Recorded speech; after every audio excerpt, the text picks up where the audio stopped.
Hello guys, হাওয়ারি। এখন থেকে আমি আপনাদের সামনে একটা নতুন ভিডিও তৈরি করতে চাই, যেগুলো সপ্তম শ্রেণীর ছাত্রছাত্রীদের জন্য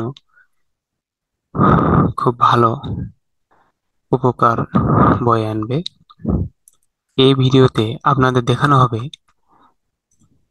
এই ভিডিওতে আপনাদের দেখানো হবে যে ছাত্রছাত্রীরা অনেকে একা একা পড়াগুলো বুঝতে পারে না।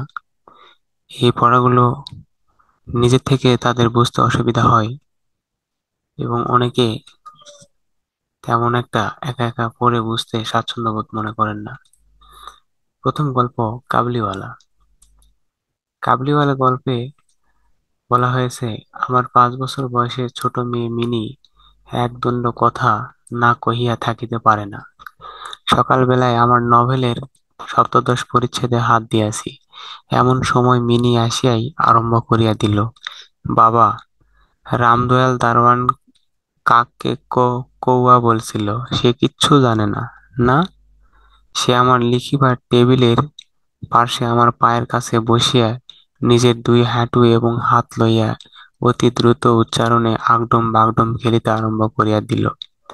আমার ঘর পথের ধারে। হঠাৎ মিনি আগডম বাগডম খেলা রাখিয়া জানালার ধারে ছুটিয়া গেল এবং চিৎকার করিয়া ডাকিতে লাগিল, কাবলিওয়ালা, ও কাবলিওয়ালা। ময়লা ঢিলা কাপড় পরা, পাগড়ি মাথায়, ঝুলি ঘাড়ে, হাতে গোটা 2-4 আঙ্গুরের বাক্স। এক লম্বা কাবুলিওয়ালা পথ দিয়া যাইতেছিল। তাহাকে দেখিয়া আমার কন্যা রত্নের কিরূপ ভাবোদয় হইল বলা শক্ত। তাহাকে ঊর্ধ্বশ্বাসে ডাকাডাকি আরম্ভ করিয়া দিল। মিনির চিৎকারে যেমনি কাবুলিওয়ালা হাসিয়া মুখ ফিরাইল এবং আমাদের বাড়ির দিকে আসিতে লাগল, অমনি সে ঊর্ধ্বশ্বাসে অন্তঃপুরে দৌড় দিল। তাহার আর চিহ্ন দেখিতে পাওয়া গেল না। তাহার মনের মধ্যে একটা অন্ধ বিশ্বাসের মতো ছিল যে, ওই ঝুলিটার ভিতর সন্ধান করিলে তাহার মতো 2-4টে জীবিত মানব সন্তান পাওয়া যাইতে পারে। আমি মিনির অমূলক ভয় ভাঙাইয়া দিবার অভিপ্রায়ে তাহাকে অন্তঃপুর হইতে ডাকাইয়া আনিলাম। সে আমার গা ঘেঁষিয়া দাঁড়াইয়া রহিল। কেবলই ঝুলির মধ্য হইতে কিসমিস খোবানি বাহির করিয়া তাহাকে দিতে গেল, সে কিছুতেই লইল না, কিন্তু সন্দেহের সহিত আমার হাঁটুর কাছে সংলগ্ন হইয়া রহিল। প্রথম পরিচয়টা অমনিভাবে গেল। কিছুদিন পরে একদিন সকালবেলায় বাড়ি হইতে বাহির হইবার সময় দেখি, আমার দুহিতাটি দ্বারের সমীপস্থ বেঞ্চির উপর বসিয়া অনর্গল কথা কহিয়া যাইতেছিল। কাবুলিওয়ালা তাহার পদতলে বসিয়া সহাস্য মুখে শুনিতেছে এবং মধ্যে মধ্যে প্রসঙ্গক্রমে নিজের মতামত ব্যক্ত করিতেছে। মিনির পঞ্চবর্ষীয় জীবনের অভিজ্ঞতায় বাবা ছাড়া এমন ধৈর্যবান শ্রোতা সে কখনোই পায় নাই। আবার দেখি, তাহার ক্ষুদ্র আঁচল বাদাম কিশমিশে পরিপূর্ণ।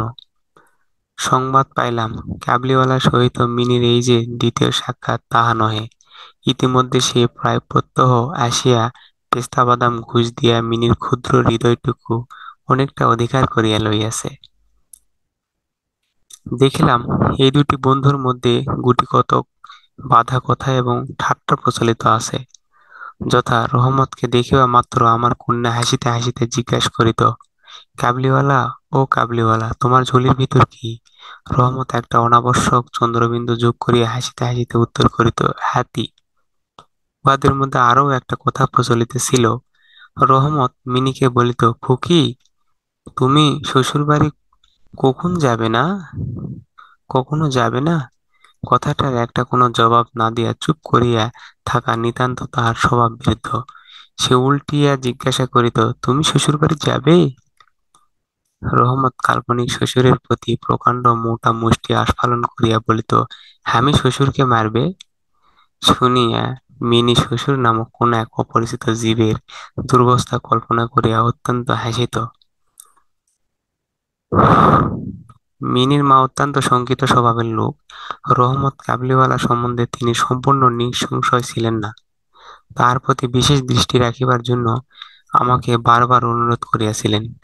একদিন সকালে আমার ছোট্ট ঘরে বসিয়া প্রুফশিট সংশোধন করিতেছি, এমন সময় রাস্তায় ভারী একটা গোল শোনা গেল।